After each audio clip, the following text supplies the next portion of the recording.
pleasant. Yeah. No, it's not. It's certainly not. But I mean, can Black feel some optimism? You know, if he gets the knight to g6 and the knight to f4. White just goes g3. Yeah. It's like. I think it's suffering.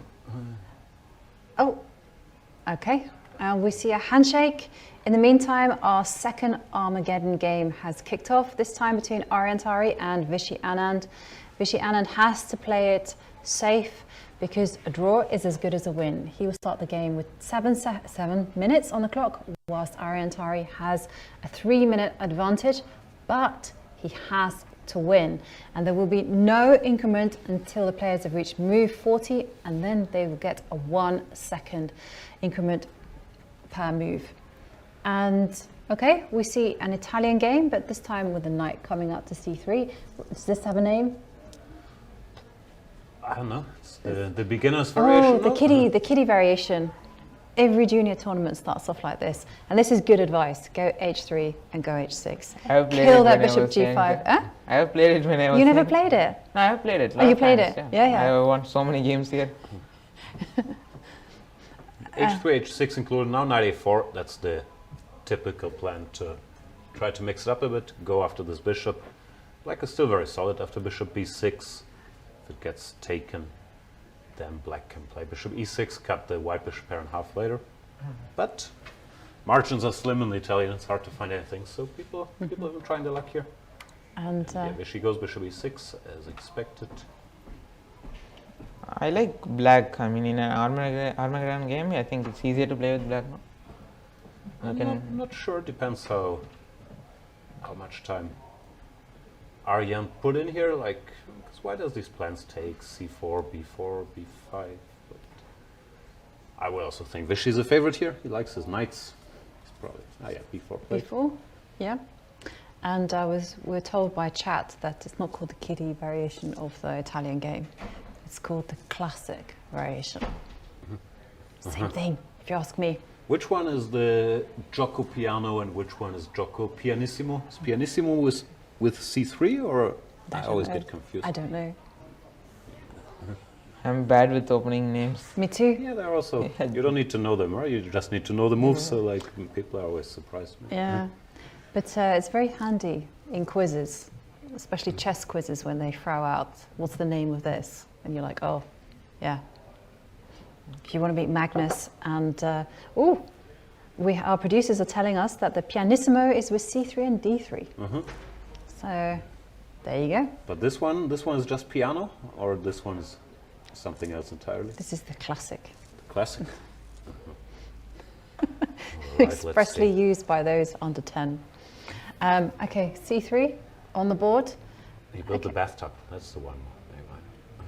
Yeah, I don't like that name. It's a bathtub. Yeah, what do you think? What do you think, Prag? Do you approve of this name, bathtub?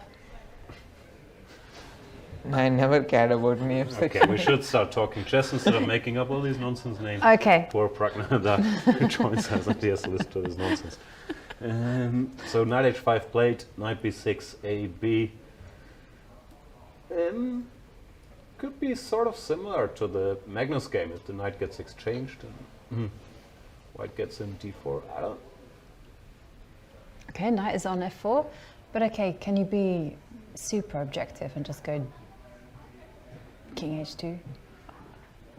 I think it's important. I'm not sure about the timing to play a4 at some point and not to allow b5. Yeah, I was thinking you can go b5 last move. Directly, yeah, exactly. Because then it's very hard for white to make any structural progress. Yeah, this simplifies. But okay, So this no. king h2 on King the board, h2 played, and but now, still b5 now maybe. b5. Now also queen h5. Oh, then you take on f4. Maybe knight g1. I was just looking at some cheapos. Cheapos are good if they come with great power. With great power comes great irritability, no? That's right. You got the quote in one. Queen. Here comes queen h5. Yeah. and knight takes h3. That is in the air. It's a big, big threat. How is Aryan going to handle it? I guess he has to take the knight. Well, knight g1 is Knight always g1 pretty is solid. But then, no, can we... Is the endgame so bad? We exchange and then play b5? Can't be much. Could you be... And, okay, but now you can do the a4 b5. also stopping the pawn. Yeah, this is nice. But then this feels like this is really good for black. Yeah. The rook will come to a8 and just put all its power on the weak a3 pawn. That's the target. She's not losing this. No, and well, because it's an Armageddon game, we always have to take pay great attention to the clock, and we can see Vishy has over 5 minutes, and Aryan Tari has only a 1.5 minute lead. C1. Bishop c1. Okay, it's passive, but it does the job. B. Okay, he moves his knight back. He goes to h5. Where does he want to go? Like f3, let's say. I feel like white has potential to be better at some point. Yeah. Now he plays b5. But, maybe this rook on a4 wasn't needed. But okay, the bishop on c1 also can't help that much. Knight e2. Back. Yeah, I think he missed this retreating move that Aryan had. It's very difficult for Vishy to go forward. Maybe g5 and move the king up to g6 and... b2 and yeah, maybe. White is threatening c4, right? And black has to probably deal with it. Knight f4 back. Should we keep the knights? Just knight c1 or is that 2+? Takes. He takes with the pawn, so he improves his pawn structure. But I like your c4 move that you suggested, Pragnand. Pawn takes. No, this feels like I think that Aryan should be is... okay now. I'm Yeah. not sure. I think you have to try to keep the knights on the board somehow and play it more slowly. I don't know how, but put the knight here. And I don't know. It feels to me like white is doing very well. Like c5 is coming. Yeah, still some pressure, but I don't think it's much. Okay. Maybe 38 b6, or yeah. some move. Yeah. c5 Take on... 6 and No, maybe b6, b5. DC and b5. Yeah, that's nice. Now put the rook on d5. Rook f8 maybe. Yeah. And what about moves such as, I want to put h4. Rook s1, yeah. Yeah. Okay, rook takes the 7th row. This is good. But I mean, can Vishy kind of think about Yeah, counter-attacking rook with c8 is b4? also nice, I guess. Rook c8? Black's construction is just so safe. I don't see how to touch it. I do. Wait, I do. how do you touch it? h4, Okay. and then g3, and then f4. Touched. Hey, There comes your plan. But it still looks solid for black. Yes. yeah, it exchanges a lot of points, yeah. Because even g3 takes like a3 is always weak, and once a pair of rooks disappear, black can think about rook a4, rook c4, or whatever. Like. Yep.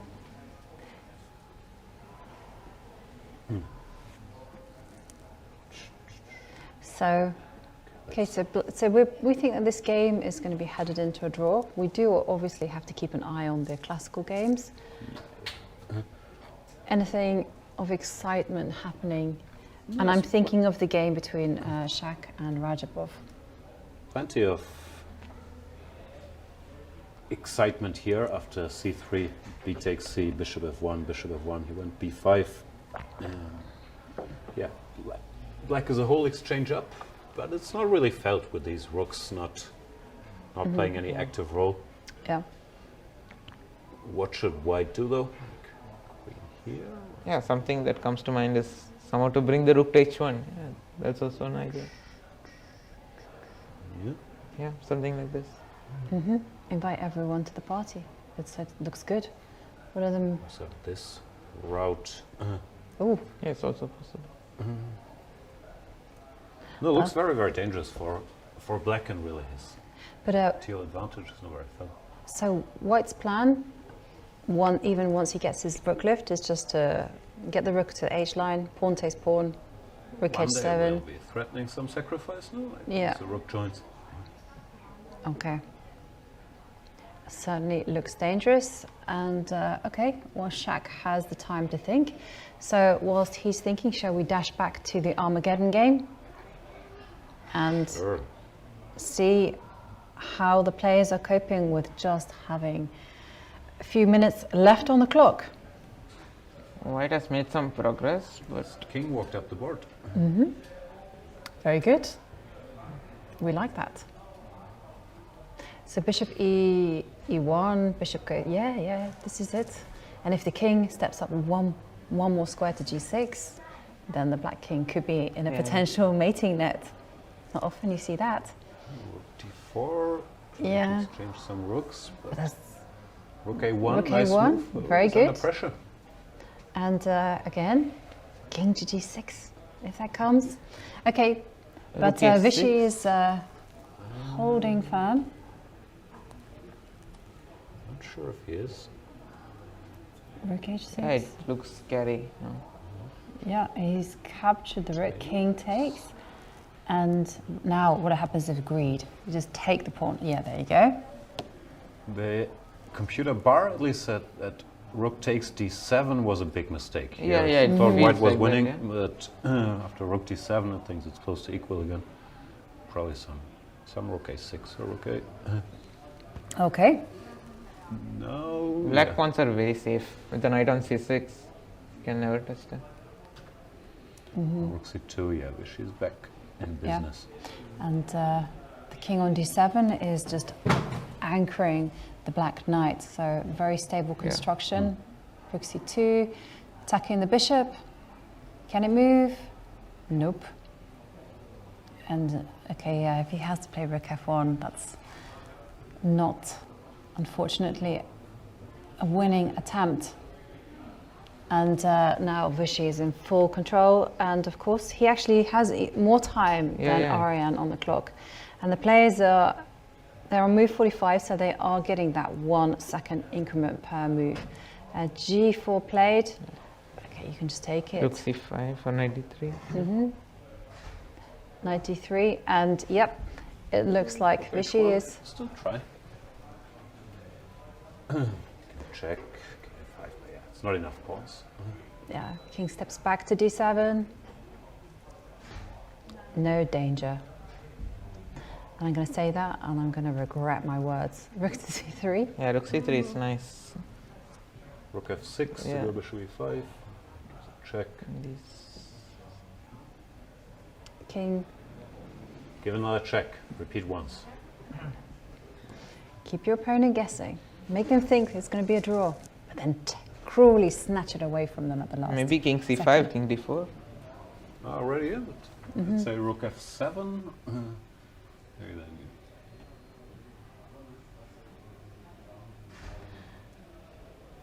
Okay. How is Aryan going to attempt Like to rook win this? f7 then at least. Maybe check and bishop e5 becomes an option because the rook covers the pawn. Yes, still maybe rook b3, let's say. And then you can directly take e5. No. Probably. Possible. Can you not hold firm and kind of just go Rook rook c? f6, king e7. Okay, so he goes for rook h8. Probably this is still a draw, but at least Yeah, knight e5. 95, rook e6 and f3 falls. Yeah. Okay, they have something else on the board, but similar. Hard to make any progress. But so it's so much time. I don't think Black can ever lose this. No. 27 seconds for Tari. Goes rook h3, trying to threaten bishop King e5 once d6 again. again, no? King d6 if you want. Rook c5, I said what I predict. Oh, he plays rook a. Yeah, bishop e5 is threatened, I guess. Yeah, it's not a threat because of rook a5. I'd still do it. Take the pawn, go f4, hope for the best. Yeah, but that is theoretically drawn, no? Without even c7 points. So King king e8, yeah. King e8. He has to go f4. Knight takes, Take rook s6, I think. pawn takes. 2. Wow. Yeah, but See the chess education, even with 2 pawns down. There's not much to do. Yeah, you just need to know that e6, rook h1 or rook a1. You didn't need to go to first rank. So it's basically the Philidor's defense Yeah. in some kind of respect. So rook I guess rook a6. s7 is the move.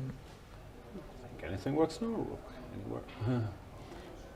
Ooh, Yeah, I guess look at that. anything works. Aryan with seconds left on the clock. Rook Okay, so he e4. goes. Yeah, now it's draw. Yeah, rook a4 was quite nice. Stopping And- king f6. You wait behind. Vishy knows his endgames. He does. Okay, now checkmate is threatened. He Go to moves the his long king. side. What about rook e1? Can he not play rook e1? But king f8 is easier, no? Yeah, Or no, is it rook e8. Sorry, yeah, rook e8. Yeah, rook a1. Still draw. Yeah. But I guess he went once to the long side. Yeah. no? And now the pawn pushes. Yeah, this Okay, Still yeah, draw, and he's king waiting with the g6. king. Yeah, he knows. He knows how to do it. And now the king can come down. He's trying. There was one way to mess this up here. Yeah, you have to give a check, but of course he knows. And after rook c6. And oh, Still draw. I can sit like this. e7, king f7. but Anand is panicking, she's lost and on time. he's lost on time, and that's it. Whew. But the position is also well, not equal, but drawn. e7, king f7. That's not quite enough. Yep, back rank defense. Whew. Impressive endgame knowledge there by Vishy, not even doubting any of his moves for a second. Just knew this was happening. Do you also study these endgames? Like, do you have sessions or you read books? How do you know all that stuff? How does it work? Yeah, there was some sessions in West where we looked at these end games with Arthur Yusufu, and then yeah, usually I also study them whenever I feel like revisiting. And yeah, in this game I'm more amazed by his time management more than his end game skills. I think, yeah, like at the end he had like 2 minutes. So